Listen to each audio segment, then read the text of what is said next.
First of all, I want to tell you that Putin kills in Ukraine every day hundreds of people.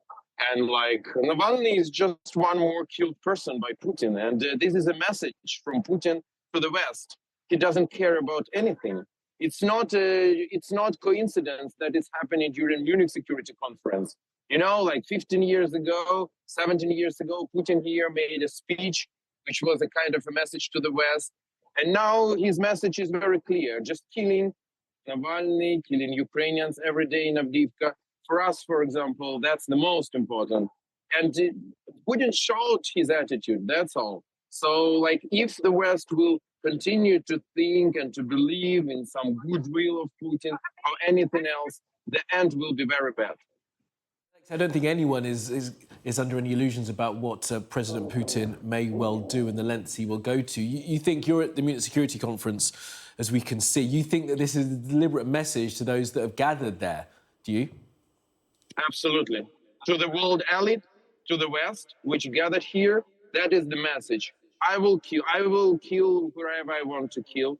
I control Russia completely. That's very interesting. How many people will go out to the streets now in Russia? That will be the answer on the question, is it a Putin's war against Ukraine? Or it's all Russian society, which is imperialistic, revanchistic, militaristic. So unfortunately, that's the case. And his message is attack on Avdiivka right now, which is on the verge now in Ukraine, stronghold that we defended for years. But now, because of lack of ammunition, we can't anymore because the West is wavering. And Putin sees it, feels it like a predator, and he kills again. And this is his message.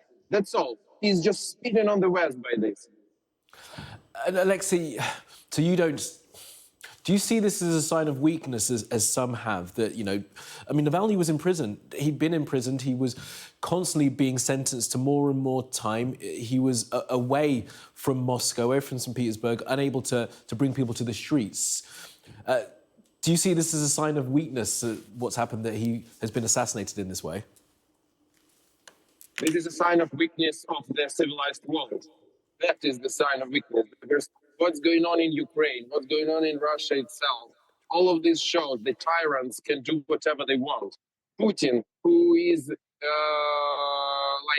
there is a warrant issued against him by International Criminal Court, and he still comes to different countries, welcomed there. That is the sign. So who is weak? Unfortunately, tyrants showed to the world that they are strong, and the free world is weak because free world gives them opportunity to do whatever they want. And it's like a much bigger story than Alexei Navalny, which one of Russian citizens. It's a story about his attack on Ukraine, about other countries, and he's not going to stop.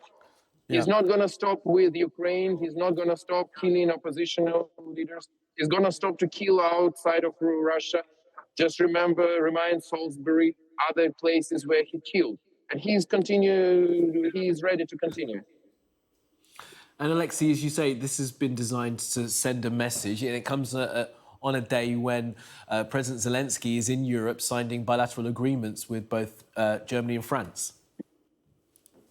That is a message not to Ukraine. We in Ukraine, we know everything about Putin and Russia. This is the message to the world, to the free world, that he doesn't care, that he will do whatever he wants. And that's now the turn of the free world to answer. And the best answer would be to give weaponry to Ukraine, because we are the only nation which fights this tyranny with weapons in our hands.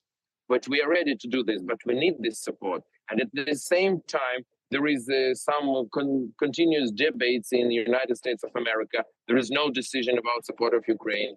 We see some strange statements from different leaders. We see the statement, oh, Ukraine can't be taken to NATO now during the war. This is exactly the signal to Putin to continue the war.